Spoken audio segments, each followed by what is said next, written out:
Hai Sobat Kanal, perkenalkan saya Devi Artami Sustiati dari Departemen Dermatologi Venerologi FKKMK UGM.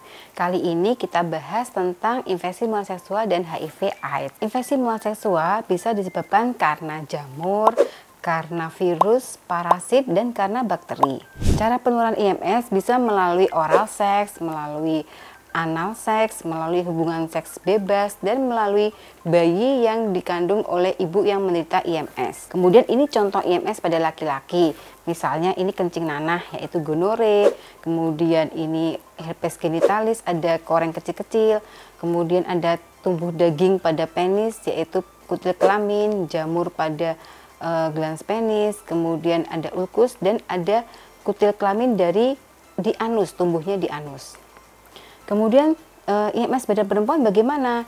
Ya, IMS pada perempuan tidak bisa Sobat Kanal lihat langsung karena Sobat Kanal harus melalui alat namanya spekulum. Nah, seperti di gambar ini, spekulum dimasukkan ke dinding vagina sehingga baru Sobat Kanal bisa melihat contoh-contoh IMS di sini ini. Jadi misalnya karena jamur, candidiasis vulvovaginalis, kemudian bakterial vaginosis, kemudian contoh di sini di endocervix terdapat trichomonas vaginalis, ini karena gonore, herpes genitalis, dan kalau yang di tengah ini contoh apabila IMS-nya sudah menyebar kemana-mana sehingga terjadi penyakit radang panggul. Yang sebelah kanan bawah itu contoh kalau endocervixnya terdapat kutil kelamin. Nah, untuk keputihan pada perempuan pun warnanya bermacam-macam. Yang normal sih bening ya Sobat Kanal ya, bening, tidak berbau, tidak gatal, tidak nyeri. Nah, tapi kalau misalnya dia ada hijau, kekuningan kayak gitu, berarti Sobat Kanal perlu memeriksa apakah dia ada IMS-nya. Nah, sekilas tentang Human Immunodeficiency Virus atau HIV. HIV yaitu suatu virus yang menyerang tentara-tentara di tubuh, misalnya CD4, sel T helper, sel makrofag, sel dendritik, yang apabila semua sel-sel ini diserang, makanya akan terjadi penurunan kekebalan tubuh. Apabila penurunan kekebalan tubuh ini tidak kita jaga, tidak minum antiretroviral, nah bisa masuk ke stadium AIDS. Tetapi seseorang yang terkena HIV, dia belum mesti akan terkena AIDS sepanjang dia rajin dan merawat dirinya dengan minum antiretroviral. Nah, untuk faktor risiko IMS dan HIV apa saja itu Sobat Kanal?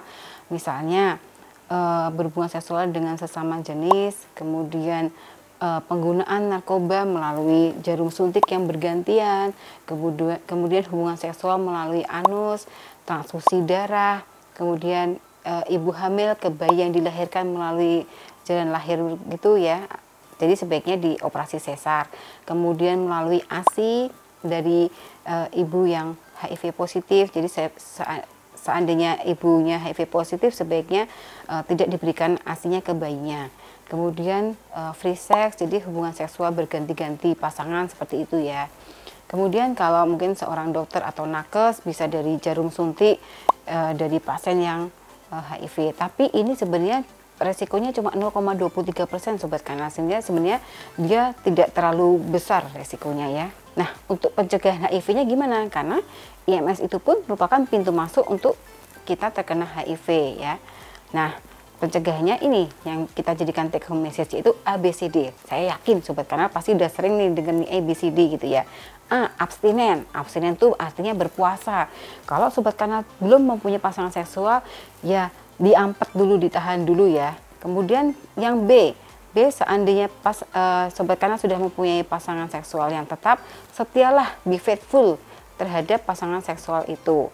Nah, apabila A dan B Sobat Kanal tidak bisa, maka Sobat Kanal dapat memakai C, yaitu kondom ya. Walaupun kondom tidak 100% melindungi Sobat Kanal dari infeksi menular seksual. Yang terakhir Sobat Kanal perlu ketahui adalah D, drugs. Jadi obat-obatan narkoba itu dia berhubungan erat dengan IMS ya. Biasanya seseorang yang suka menggunakan narkoba gitu, dia akan mudah melakukan hubungan seksual bebas juga. Sekilas Sobat Kanal info tentang IMS dan HIV/AIDS. Semoga info ini dapat memberikan informasi yang penting buat Sobat Kanal semua dan dapat menambah wawasan bagi Sobat Kanal semua. Terima kasih.